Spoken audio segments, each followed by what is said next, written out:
These are the 10 most creepy isolated towns in the Appalachian Mountains, starting with number 10. In the 10th place, Rugby, Tennessee rises from the Cumberland Plateau as a relic of Victorian ambition gone awry. In 1880, Thomas Hughes and a circle of English reformers poured 7,500 pounds into 25,000 acres, envisioning a temperate, class-free colony where the sons of British gentry could thrive. Settlers arrived with land deeds and strict temperance ordinances, purchasing 100-acre plots and building stone churches and communal halls. But the land proved unforgiving. An 1885 soil survey revealed thin, acidic loam, ill-suited for crops. By 1886, a malaria epidemic swept through the settlement, infecting 38% of residents and exposing the limits of distant medical help. Lawsuits over failed infrastructure and bitter disputes with the Board of Aid drained morale, while the nearest railroad lay 30 miles away, isolating Rugby from any hope of rescue. By the 1930 census, the population had dwindled to a handful. The post office shuttered in 1945, leaving only ruins, the stone foundations of the commissary, the weathered Anglican church, and forest reclaiming the original grid. Rugby stands as a cautionary plateau, where grand intentions dissolved into silence and moss, proof that even the best-laid utopia can be undone by disease, soil, and the relentless reach of Appalachian isolation. Number 9. Inez.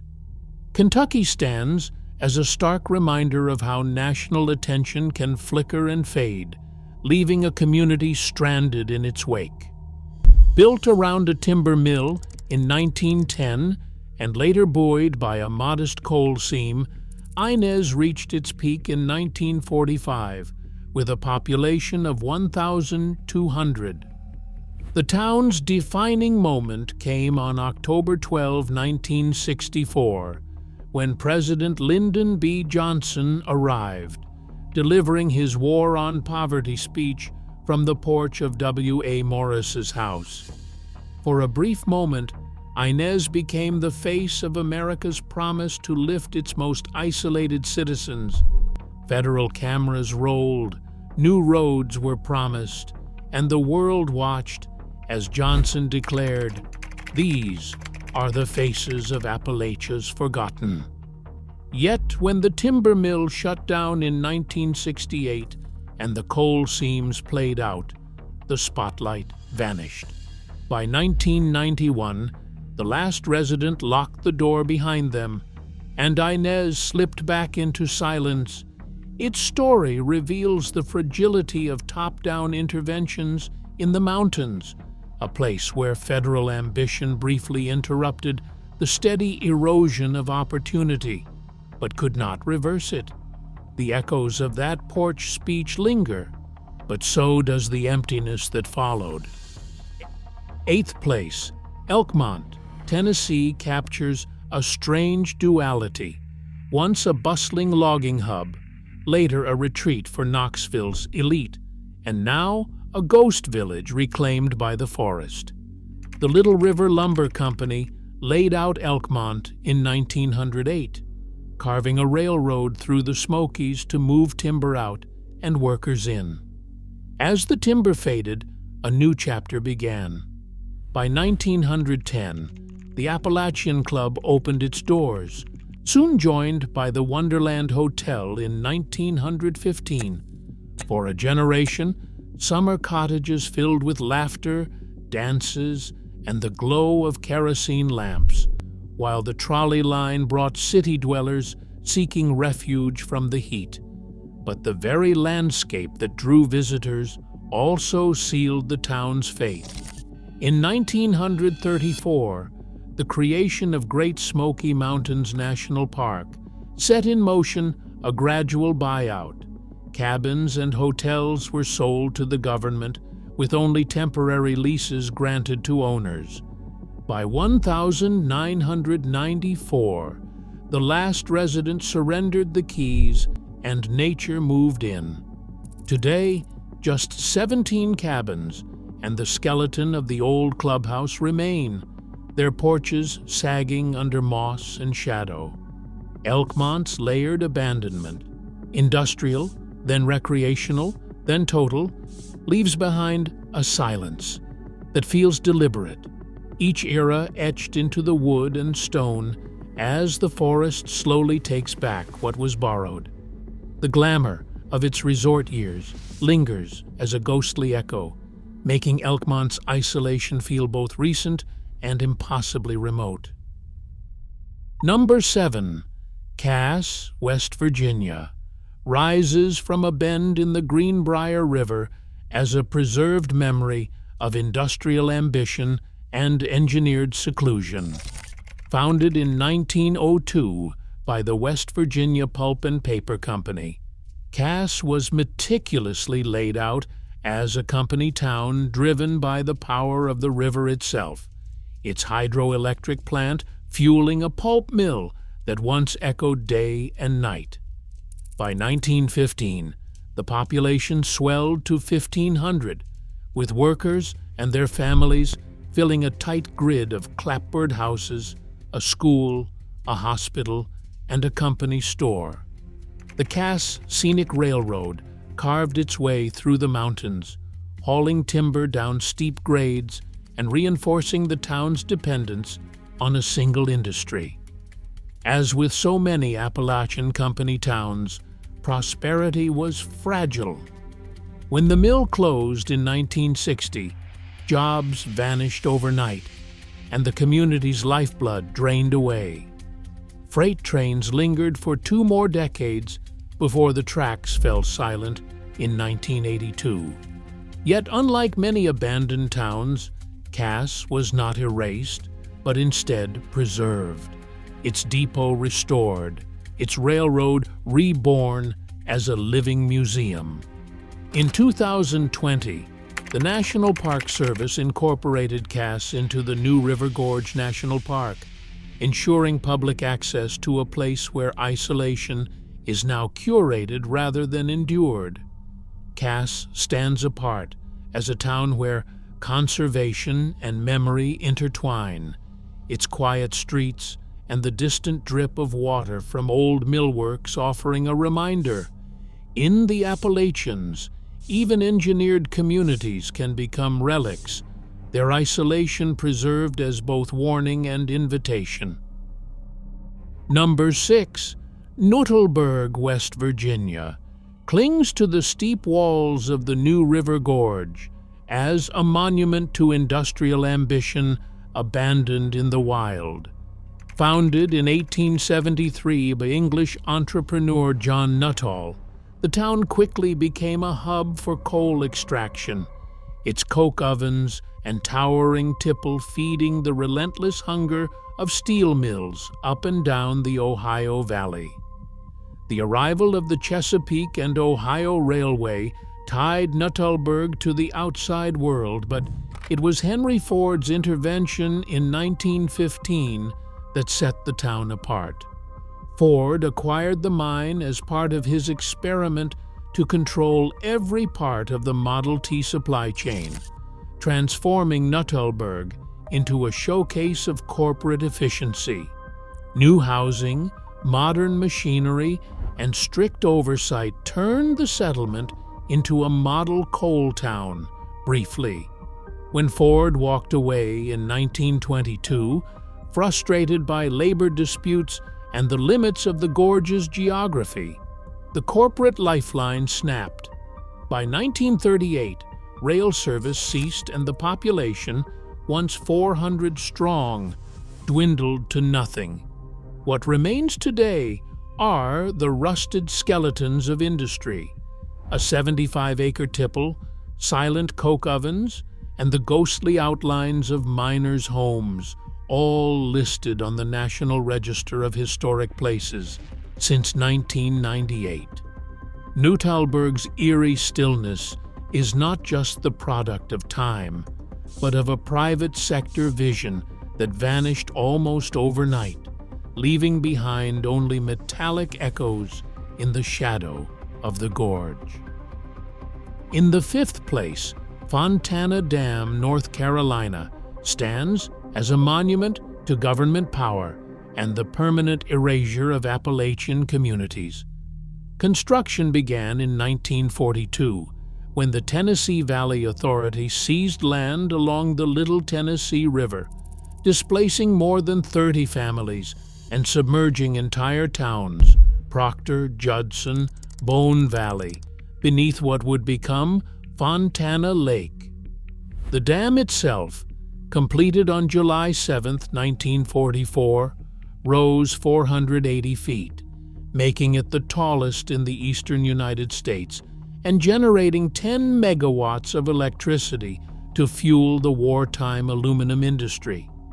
For a brief period, Fontana Village swelled with over 2,000 residents, most living in hastily built barracks and prefab houses, their lives shaped by the constant churn of construction shifts and the low, mechanical rumble of turbines. When the war ended, the TVA privatized the village in 1969, and the area shifted to seasonal recreation, but the sense of isolation never left. Today, Fontana Dam is surrounded by water on 3 sides, accessible only by a narrow winding road, with the submerged foundations of lost communities lying silent beneath the surface. The hum of the generators and the stillness of the reservoir serve as a reminder. Here, isolation was engineered, enforced by water and policy, leaving behind a landscape haunted by both progress and absence. Number 4, Lost Cove, North Carolina, sits high above the Nolichucky River, a settlement surrendered not to outside force, but to the slow, relentless work of the land itself. Founded in 1867, Lost Cove was always a place apart, perched on a plateau, hemmed in by forest, and accessible only by a winding 8-mile footpath carved through the mountains. By the 1920s, nearly 100 residents called the hollow home, gathering in a one-room schoolhouse and worshiping at the Free Will Baptist Church. But the geography that offered seclusion also demanded sacrifice. In 1905, a landslide wiped out the only wagon road, forcing every sack of flour and every letter from the outside world to be carried in on foot. As the years passed, the trek grew harder, and the valley's children left for work and war. By 1957, the last families, names like Bennett and McIntyre, locked their doors and walked away, leaving behind only stone foundations, a collapsed barn, and the arched culvert that once bridged the spring. Today, LiDAR scans reveal the ghost grid of Lost Cove, its outlines barely visible beneath the hardwood canopy. The silence here is not the product of sudden disaster or government decree, but of a slow, organic cutoff, a place where the whisper of wind and the creak of old timbers are all that remain of a community erased by the very mountains it tried to call home. Coming to the top 3, Cataloochee, North Carolina, unfolds as both a sanctuary and a sacrifice, a valley once alive with the rhythms of Appalachian farm life, now emptied for the sake of preservation. Settled in the 1830s, Cataloochee grew into a tight-knit community, its 30 farms scattered along the creek bottoms and steep ridges of the Great Smoky Mountains. By 1910, the valley supported a post office, a grist mill, a school, and the Cataloochee Baptist Church, serving nearly 200 residents who shaped the land through generations of labor.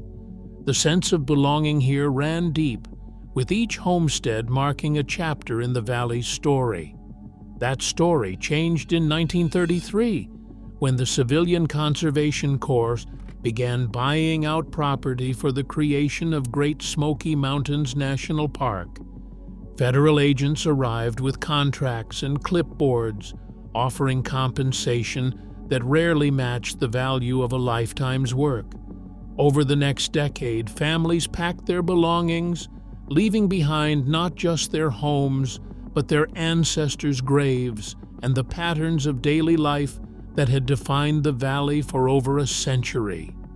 The last residents departed in 1943, and silence settled in. A silence enforced, not chosen. Today, Catalucci's isolation is almost absolute. Only 5 original cabins remain, restored as museum pieces by the National Park Service. The schoolhouse stands empty, its bell long since stilled. The fields have returned to meadow, and the post office is gone. Visitors walk among the preserved buildings, sensing the absence of voices and the weight of displacement. Catalucci stands as a haunting paradox, a place where wilderness was protected by erasing the very community that gave the valley its soul. In the hush of the preserved landscape, the cost of preservation is measured in lost stories and lingering echoes. In second place, Thurmond, West Virginia, stands as a monument to the power and peril of technological change. Perched on a narrow shelf above the New River, Thurmond began in 1873 as a depot on the Chesapeake and Ohio Railway, a critical stop where steam locomotives took on water, coal, and new crews. By 1910, the town pulsed with life. 1,200 residents, banks, hotels, and a depot that saw up to 20 passenger trains a day.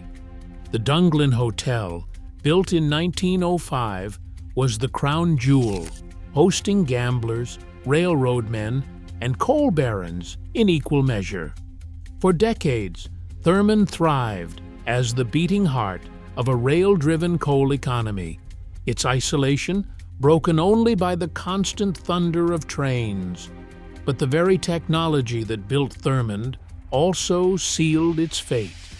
In 1940, the C&O Railway converted its New River line to diesel locomotives.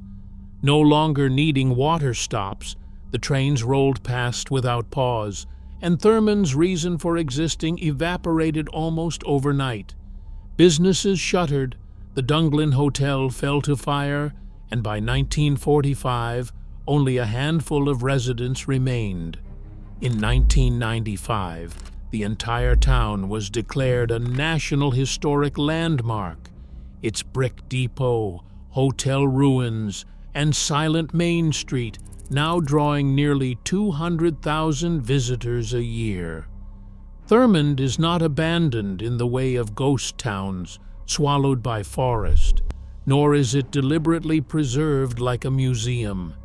Instead, it is a town frozen by obsolescence, where the echo of steel rails lingers in the air, and the sense of abandonment is sharpened by the knowledge that isolation here was accidental, a byproduct of progress. Thurmond's story is a cautionary tale, a reminder that in Appalachia, even the busiest crossroads can be rendered silent by the relentless march of technology. And finally, in first place, Greenbank, West Virginia, stands alone as the only Appalachian town where silence is not a byproduct of abandonment, but a condition enforced by law and science. In 1959, the National Radio Astronomy Observatory selected this remote Pocahontas County Valley as the site for the world's most ambitious radio telescope. To protect the hunt for faint signals from deep space, the Federal Communications Commission established the National Radio Quiet Zone, 13,000 square miles, where electromagnetic interference is strictly regulated. Here, the isolation is engineered.